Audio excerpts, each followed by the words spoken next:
tere, mina olen Kellu. Ma käisin üks päev poes, mõtlesin, et toon endale oma mingisugust lemmikpiparkoogi sorti, mis ma olen tavaliselt alati jõuludeks ostnud ja mida ma olen nautinud, aga tuli välja, et ma tulin suure kotiga koju. Ja siis ma otsustasin, et okei, kui need piparkoogid on kõik sellised, mida ma ise ei ole proovinud ja mul endal on põnev, siis et võib-olla on keegi veel, keda huvitaks, kuidas piparkoogid maitsevad, mis seal sees on, mis hinnaga need on ja kust kohast neid saab. Ja täna, selle jutu jätkuks, on mul sellised Gille ökopiparkoogid, need on rootslaste omad. Ja siin peal on väikene punane kleps, mis ütleb, et ta on Tallinna Foodfesti parim jõulutoode aastast 2016. Nii et midagi head see võiks siis ometigi olla.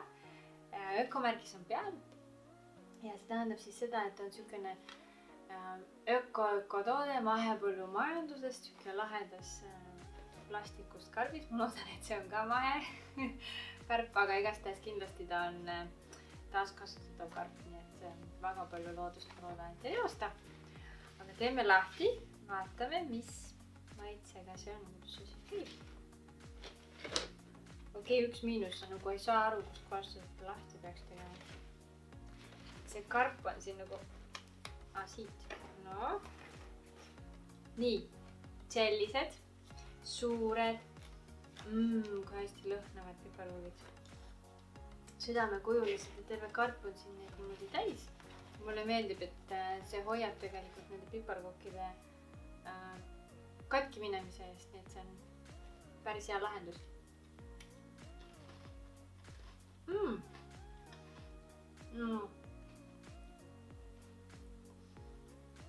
Klassikalised, õrnalt vürtsised piparkoogid, hästi õhukesed, aga nad ei ole nagu kõvad.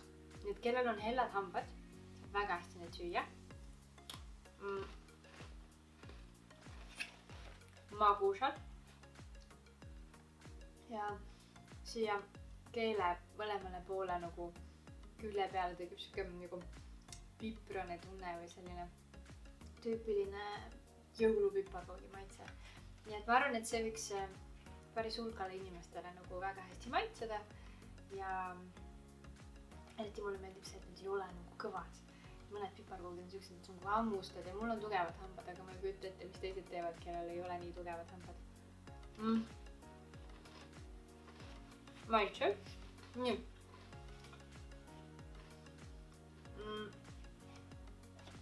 See karp on nagu piisavalt suur, 300 grammi, nii et siin neid ikka nagu jagub. Aga ma vaatasin, et hind neil Selveris on 4,19 ja Prismas minu meelest oli mingi 3,39. Et ta ei ole nüüd odavate klassist, et ta pigem jääb sinna kallimate poole, keskele kuskile. Et aga tundub selle koostise järgi, vaatame, mis siin on kirjas. Siin on ainult see palju kaloreid ja värki. Siin on, aga kui ma siit paki pealt loen, et ta on suhkrust ja siirupist ja kaneelipulbrist ja ingverist ja põhimõtteliselt piparkoogi maitseained, eks ju. Et siis siin on täimne rasv, aga see on rapsiõli, see on päris hea, päris paljudes on palmiõli sees, mis tänapäeval natuke peetakse juba kantserogeenseks ja tegelikult ka selles mõttes loodust reostavaks aineks, et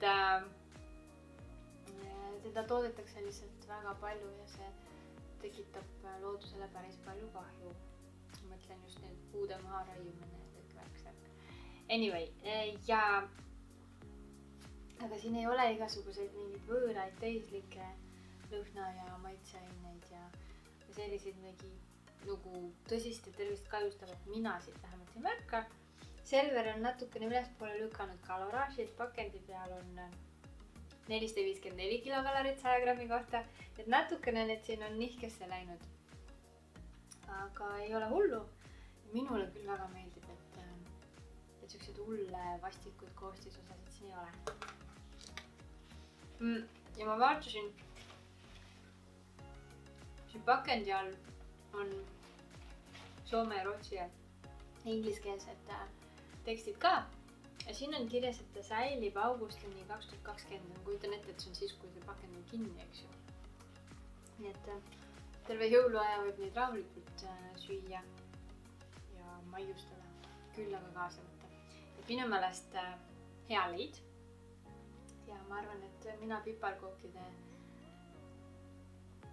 piparkookidega maiustamiseks hea meelega ostaks ja sööks neid veel.